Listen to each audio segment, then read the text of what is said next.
एक बार की बात है कि एक आश्रम में एक शिष्य अपने गुरु का बहुत आदर और सम्मान करता था, परंतु पढ़ने और काम करने में बहुत आलसी था। हालांकि वह कार्य करता जरूर था, परंतु दीर्घसूत्री था। दीर्घसूत्री अर्थात जब कोई कार्य करना चाहिए तब नहीं, बाद में करने की सोचता था। उसके गुरु उसके इस स्वभाव से बड़े चिंतित रहते थे कि कहीं यह अपने जीवन में असफल होकर संघर्ष में ना फंस जाए। यह ऐसा व्यक्ति है जो बगैर परिश्रम के ही फल पाना चाहता है, हमेशा अवसर की तलाश में रहता और भाग्य के भरोसे ही जीवित है। ऐसे में गुरुजी ने उसका उद्धार करने की सोची। उन्होंने शिष्य को सूर्योदय के समय अपने पास बुलाया और सफ़ेद पत्थर का एक टुकड़ा देकर बोले कि यह एक जादुई पत्थर है। मैं अभी दूसरे गांव जा रहा हूं, तब तक तुम इसे रख लो। इस पत्थर को जिस भी लोहे की वस्तु से स्पर्श कराओगे वह स्वर्ण में बदल जाएगा, लेकिन दूसरे दिन मैं सूर्यास्त के बाद लौटूंगा तो इसे तुम्हें लौटाना होगा। बस कल सूर्यास्त तक का ही समय है तुम्हारे पास। वह पत्थर देकर गुरुजी चले गए। यह सुन और देखकर शिष्य तो बड़ा ही खुश हो गया, परंतु आलसी व्यक्ति की सोच भी बड़ी आलसी होती है। उसने आज का दिन कल्पना करने में ही बिता दिया कि मेरे पास इतना सारा स्वर्ण होगा तो मैं क्या क्या करूँगा। मैं हर तरह से सुखी, समृद्ध और संतुष्ट रहूँगा। मेरे आसपास कई नौकर चाकर होंगे, ऐसा होगा वैसा होगा।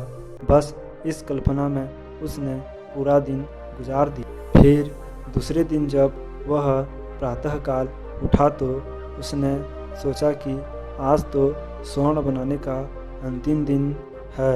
सूर्यास्त के समय तो गुरुजी लौट आएंगे। आज तो इस पत्थर का उपयोग करना बहुत ज़रूरी है।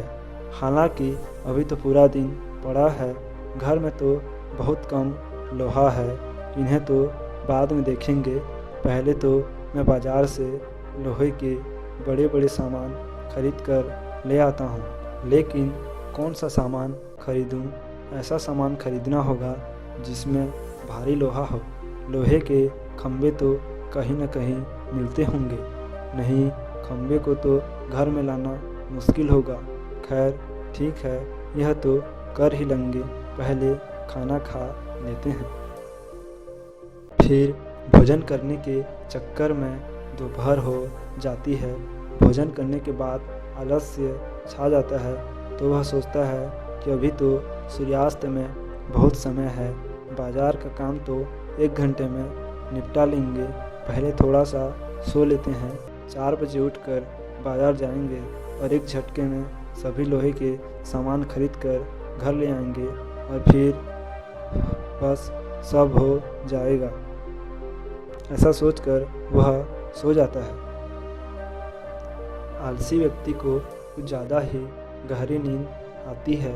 वह नींद की गहराइयों में खो गया और जब नींद खुली तो देखा कि बस अब तो सूर्यास्त होने ही वाला है। अब वह जल्दी जल्दी बाजार की तरफ भागने लगा। आधे रास्ते में सोचने लगा कि अरे वह पत्थर भी साथ ले आता तो अच्छा होता, क्योंकि लौटने से पहले ही सूर्यास्त हो जाएगा और गुरुजी आ गए तो। तभी रास्ते में उसे गुरुजी मिल जाते हैं। उन्हें देखकर वह घबरा जाता है और उनके चरणों में गिरकर कहता है, क्षमा करना गुरुजी, उस जादुई पत्थर को 1 दिन और मेरे पास रखने दीजिए। लेकिन गुरुजी कहते हैं कि यह नहीं हो सकता, अब तुम अवसर गंवा चुके हो। गुरुजी के मना करने के बाद शिष्य का